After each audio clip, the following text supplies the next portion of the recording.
रंग तरंग में आज एक खास मेहमान हमारे साथ जुड़े हुए हैं जो अपने शब्दों से जादू जगाते हैं, जिनकी किताबों में प्यार की खुशबू झलकती है और वो युवाओं के चहेते लेखक हैं। हमारे साथ आज रंग तरंग में रूबरू हो रहे हैं जाने माने लेखक, कवि और एक प्रकृति प्रेमी गीत चतुर्वेदी जी। गीत चतुर्वेदी जी, बहुत बहुत स्वागत है आपका रंग तरंग में। बहुत शुक्रिया आपका। गीत जी, आपका जन्म मुंबई में हुआ, परवरिश मुंबई में हुई और आप फिर जा पहुंचे भोपाल। जरा इस सफर के बारे में बताइए, क्योंकि एक लंबा सफर है ये। हाँ, बिल्कुल एक लंबा सफर है, लेकिन भोपाल पहुंचने से पहले बीच में कई सारे और पड़ाव भी थे। मैं मुंबई में पैदा हुआ, परवरिश वहां हुई, पढ़ाई लिखाई सब कुछ। नौकरी के सिलसिले में 23 साल की उम्र में मैंने इंदौर आकर एक अखबार ज्वाइन किया और उस अखबार में मेरा लगातार इस शहर से उस शहर में तबादला होता रहा। मैं उत्तर भारत, पंजाब, हरियाणा, दिल्ली, इसके आसपास कई जगहों पर रहा और तबादले के बाद मेरा भोपाल आना हुआ। और फिर तब से मैं, क्योंकि उसके बाद मैंने नौकरी छोड़ दी और पूरी तरह लेखन में लग गया, और तब से भोपाल में मैं रुका हुआ हूँ, भोपाल में ठहरा हुआ हूँ। जी। मैं ये मानता हूँ कि भोपाल भी मेरा एक पड़ाव है, आगे पता नहीं यात्रा और कहाँ तक जाएगी। तो ये बड़ा दिलचस्प है, मुंबई से तमाम पड़ावों से होते हुए आप भोपाल तक पहुंचे। भोपाल ने आपको कैसे रोक लिया, या आपके भीतर की यायावरी को उसने कैसे कहीं ना कहीं थाम लिया? मेरे ख्याल से ना, पानी पानी को पहचानता है। मुंबई जो है वो पानी का शहर है, समंदर है वहां पर। जब मैंने होश संभाले तो हमेशा समंदर को अपने एक दोस्त की तरह, एक एक साथी की तरह पाया। और जब मैं भोपाल आया तो भोपाल झीलों का शहर है, यहाँ भी बहुत सारा पानी है। तो मुंबई के पानी को भोपाल के पानी ने शायद पहचान लिया, और मेरे भीतर जो पानी बह रहा होगा, मेरी आत्मा के भीतर जो जल बिचर रहा होगा, वो सारा जल, वो सारा पानी आपस में मित्रता कर बैठा। इसलिए मुंबई में रुक गया। मैंने तो एक कविता में लिखा भी है जी। कि मैंने अपनी सारी यात्राएं जो है वो उल्टे चल कर की हैं। लोग जैसे, समंदर के शहर में मैं पैदा हुआ और नदियों और तालाब के शहर में आकर रहने लगा। तो एक तरह से ये भी एक मेरे जीवन का एक बिंब ही है कि जैसे सब चलते हैं, उससे थोड़ा अलग, उससे थोड़ा उल्टा चलने की चीज, चलने की जो प्रवृत्ति है, वो प्रकृति ने ही मेरे अंदर भर दी हो। बहुत सुंदर, बहुत सुंदर। और आपकी कविताओं में, आपकी कहानियों में, आपके निबंधों में प्रकृति से ये प्रेम है, वो बार बार छलक कर बाहर आता है। फिर वो चाहे आपकी कहानियाँ ही कह लीजिए, बिल्लियाँ हो, या कारवी के फूल सरीखा एक निबंध हो, इतनी ज़्यादा बारीकी से जो आपने प्रकृति से प्रेम किया है, वो सफ़र, प्रकृति के साथ ये मित्रता का सफ़र कब और कैसे शुरू हुआ? देखिए, मैं तो मुंबई में पैदा हुआ, तो एक महानगरीय परिवेश था। मैंने तो बहुत समय तक ठीक से हरियाली, ठीक से पेड़ पौधे भी नहीं देखे थे। लेकिन जब जीवन को मैंने एक्सप्लोर करना शुरू किया, जब मैं होश संभाल के समंदर के किनारे गया, नदियों के किनारे गया, मुंबई के आसपास के जो आदिवासी इलाके हैं, मुंबई से बिल्कुल सटे हुए आदिवासी इलाके हैं, तलाचरी, मोखाड़ा, जव्हारवाड़ा, उन इलाकों में जाकर के हमने बहुत सारा काम किया। और उस काम के दौरान प्रकृति के साथ एक रिश्ता जुड़ता चला गया। एक चीज जो बिल्कुल शुरुआत में समझ में आ गई कि हमारा शरीर पंच महाभूतों से बना हुआ है, क्षिति, जल, पावक, गगन, समीरा। और ये पांचों महाभूत मिलकर के प्रकृति की रचना करते हैं। प्रकृति ने हमें बनाया है, हम प्रकृति को पलट करके क्या दे सकते हैं? जी। एक रचनाकार अपनी रचनाएं और रचनाओं के द्वारा एक अर्घ्य दे सकता है। 11 किताबें आपकी अब तक आ चुकी हैं, बेस्ट सेलर आप राइटर बन चुके हैं और खूब प्यार मिला है आपको पाठकों का, और हिंदी साहित्य के आप प्रखर हस्ताक्षरों में से एक बन गए हैं। लेकिन अभी क्या कुछ ऐसा है, एक टीस जिसे कह लें, जो एक कलाकार, एक लेखक के मन में सदैव होती है, क्या ऐसा कुछ है जो अभी बाकी है? मुझे बहुत ज्यादा कुछ नहीं चाहिए, मुझे कोई बहुत बड़ा रचना संसार बनाने की ऐसी कोई इच्छा नहीं होती। बस ये होता है कि मैं चार सुंदर पंक्तियां लिख लूं, और ये एक मेरी इच्छा है, एक स्वप्न है कि जब मैं मरूं तो वो चार सुंदर पंक्तियां मुझे कंधा दे, मेरी यात्रा, आखिरी यात्रा को कंधा दे। तो आप माने कि वो जो असंतोष है या जो वो मेरी तलाश है, उन्हीं 4 सुंदर पंक्तियों तक पहुंच जाने की तलाश। आपने सुंदर पंक्तियों की बात कही और पंक्तियां नहीं होती, आपकी कविताओं से जैसे मोती झरते हैं। तो हमारे दर्शकों के लिए, हमारे सुनने वाले देखने वालों के लिए एक सुंदर कविता इस पड़ाव पर होनी चाहिए।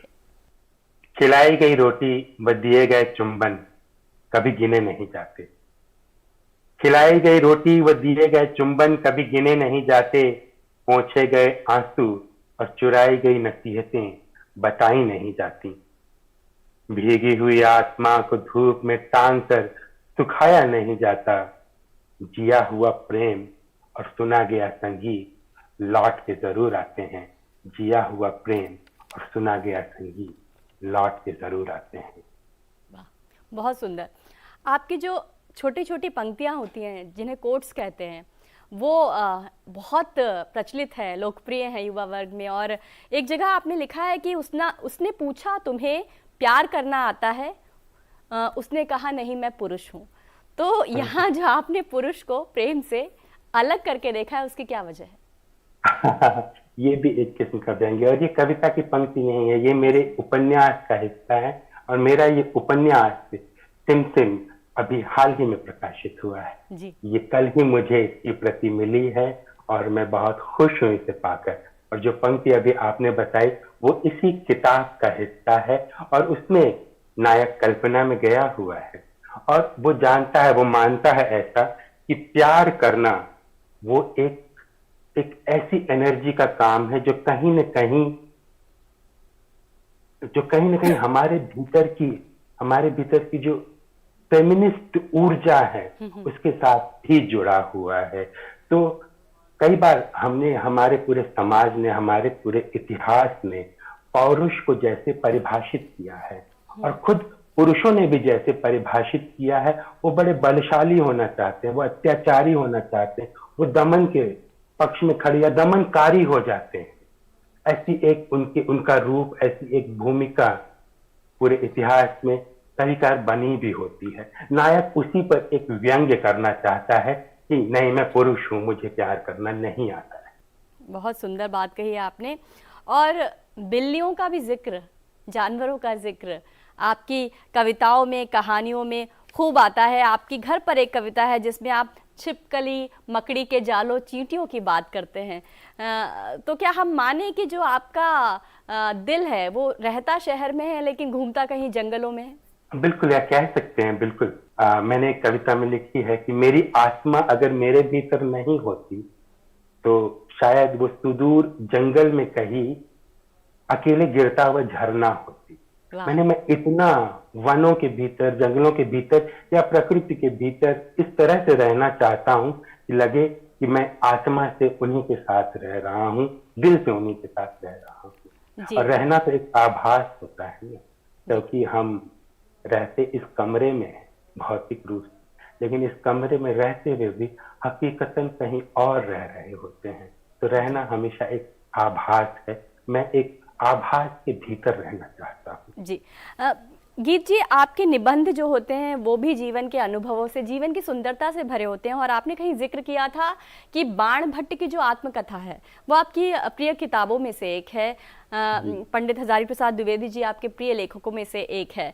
तो ये सुंदर निबंधों का जो एक चलन है, एक परंपरा है, वो कहीं ना कहीं आज खत्म हो रही है, खासकर फेसबुक लेखन के ज़माने में। आप इसके बारे में क्या कहना चाहते हैं? बुक को सबसे बड़ी चुनौती तो इन वर्षों में फेसबुक ने ही दी है। अगर हम अच्छी बुक नहीं लिखेंगे तो फेसबुक हमारे पूरे उस पर कब्जा कर लेगा। अच्छी किताबें तक जाने के लिए एक अच्छा गद्य या एक अच्छा पद्य जरूरी है। और ललित निबंधों की ये परंपरा हिंदी में बहुत समादृत, बहुत पुरानी है।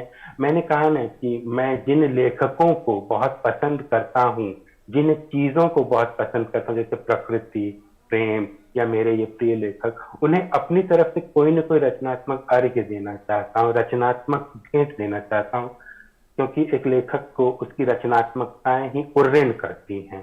तो आचार्य हजारी प्रसाद द्विवेदी के पूरे लेखन के प्रति जो मेरी श्रद्धा है, उस पर मैं इन कच्चे पक्के, टूटे फूटे ललित निबंध हैं, छोटा मोटा जो गद्य है, इनके माध्यम से मैं उन्हें श्रद्धा के फूल अपनी तरफ चढ़ाते रहने की कोशिश करता हूँ। जो आधुनिक हिंदी है और जिस तरफ हिंदी बढ़ रही है, उसके बारे में आप क्या सोचते हैं?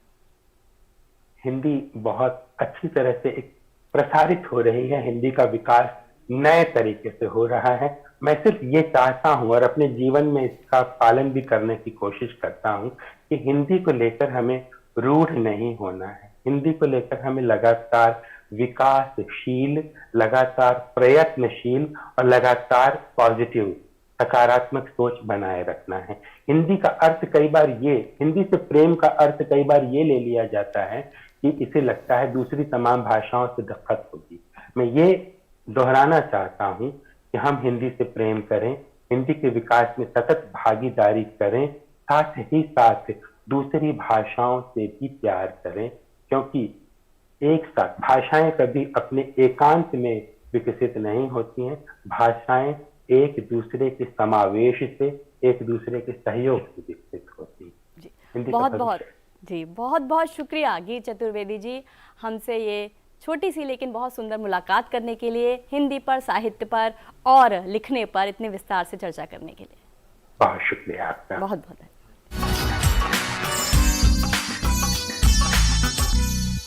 वो रहीम नर धन्य है पर उपकारी अंग, बाटन वारे के लगे जो मेहंदी को रंग। परोपकार की व्याख्या करता, परोपकार का सुख बताता रहीम जी का ये दोहा कभी पुराना नहीं होगा, क्योंकि जो सुख बांटने में है वो सुख और कहीं नहीं है। और यही सुख मिलता है हमें जब हम रंग तरंग में बांटते हैं आपके साथ कला, साहित्य और संस्कृति की कहानियां। और आगे भी इस सुख को आपके साथ बांटते रहेंगे, लेकिन फिलहाल आज मुझे और मेरी पूरी टीम को दीजिए अनुमति। नमस्कार।